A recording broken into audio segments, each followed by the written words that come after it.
Assalamualaikum warahmatullahi wabarakatuh. Bismillah walhamdulillah wassalatu wassalamu ala rasulullah ammaba. Apa kabar? Sahabatku pemirsa setia channel ini, semoga selalu dalam kesehatan dan rezekinya dilancarkan oleh Allah Subhanahu wa Ta'ala. Amin.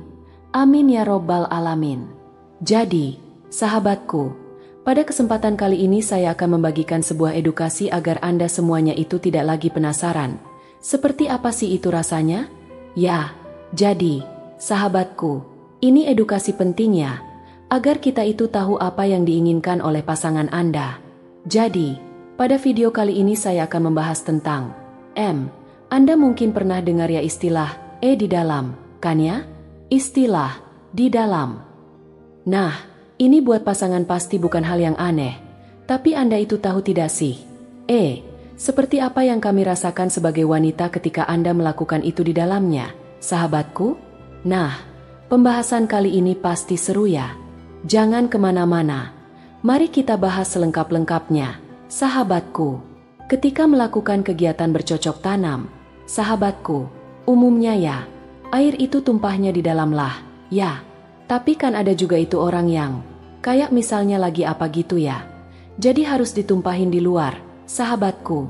Kalian tahu tidak kalau air itu mengalir di dalam? Waduh, itu rasanya maknyus banget ya. Namun sebelum dilanjut, sahabatku, bagi Anda yang masih baru bergabung dengan channel ini, silakan tekan tombol subscribe dan like-nya, share-nya juga ya, sahabatku. Dan bagi Anda yang sudah setia selalu menemani channel ini, jangan lupa ditekan tombol like-nya ya, sahabatku. Oke, sahabatku, kita lanjut ke pembahasannya. Jadi, ketika hal itu terjadi di dalam, itu rasanya sangat luar biasa, sahabatku. Percikannya itu ada gimana-gimana gitu ya. Rasanya kayak percikan air gitu saja sih. Tapi cuma agak lebih ada rasa hangat-hangatnya gitulah ya.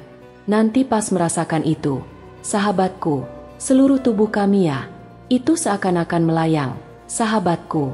Kalau itu percikannya dilakukan di dalamnya, sahabatku, itu akan melayang gitu ya. Sangat susah untuk dijelaskan. Jadi begini saja, sahabatku. Buat Anda para suami, ketika mencapai puncak dan terjadi di dalam itunya, Anda itu lihat ya ekspresi wajah pasangan Anda, sahabatku. Pasti ekspresinya itu agak gimana gitu. Iya kan? Saya jamin, sahabatku, detik-detik ketika nyemburnya itu pasti deh ditungguin banget sama setiap wanita. Ya, soalnya gimana ya? Itu akan sensasinya luar biasa, akan senang sekali, akan selalu teringat sama momen itu. Tidak tahu kenapa ya, tapi saya jamin 100%, istri itu pasti suka kalau proses itu dilakukan di dalamnya, sahabatku. Soalnya seperti ini ya, kalau kita melakukan aktivitas olahraga begitu kan ya, kalau tahu prosesnya itu di luar, itu rasanya seperti ada yang kurang. Seperti itu, sahabatku. Kayak ada yang kurang seperti itu. Kayak ada yang belum selesai seperti itu ya. Bayangin saja, sahabatku. Kayak kita tuh menantikan momen-momen itu pas sudah dekat sampai puncak. Tahu-tahu dibuang gitu saja di luar. Nah, itu apaan? Seperti itu ya. Itu sangat nanggung banget jadinya. Ya, tapi ya kalau terjadi di dalam itu, jujur saja, rasanya lebih luar biasa, dan endingnya itu lebih lengkap.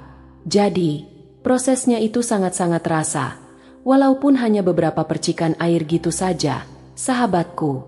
Nah, di sini, bagaimana hukumnya ketika melakukannya itu di luar, sahabatku?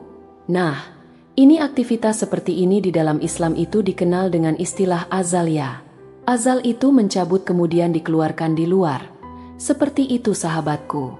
Nah, perihal azil ini, para ulama itu berbeda pandangan. Sebagaimana ulama yaitu kalangan Syafi'iyah, kalangan Hambaliyah, memutuskan bahwa melakukan azal tersebut itu hukumnya makruh, sahabatku. Tetapi bila ada pertimbangan khusus yang sekiranya itu dapat melahirkan problem, karena ya problem terlalu banyaklah, itu Imam Ghazali menyarankan agar hal itu sebaiknya direncanakan, sahabatku. Di sini sebagaimana hadis yang diriwayatkan oleh Imam Muslim dari Siti Aisyah itu menyebutkan bahwa azal itu bisa disebut juga pembunuhan samar-samar. Nah, larangan dalam riwayat ini dipahami sebagai makruh tanzih. yaitu sebaiknya tidak dilakukan.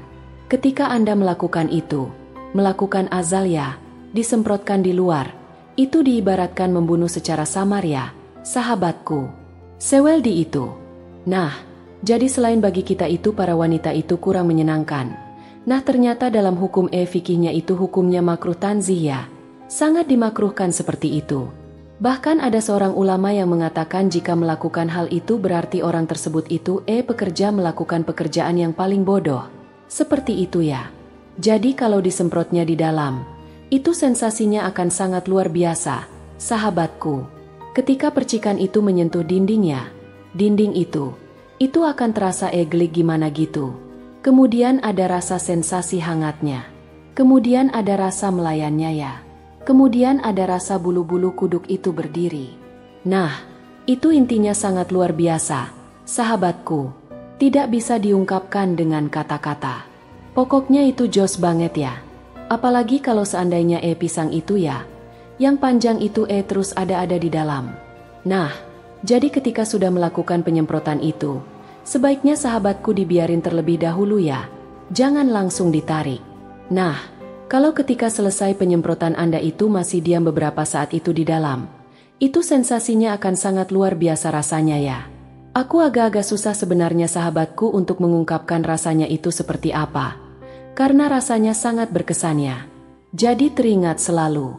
Apalagi ketika suami itu sedang dinas jauh ya, sedang bepergian jauh.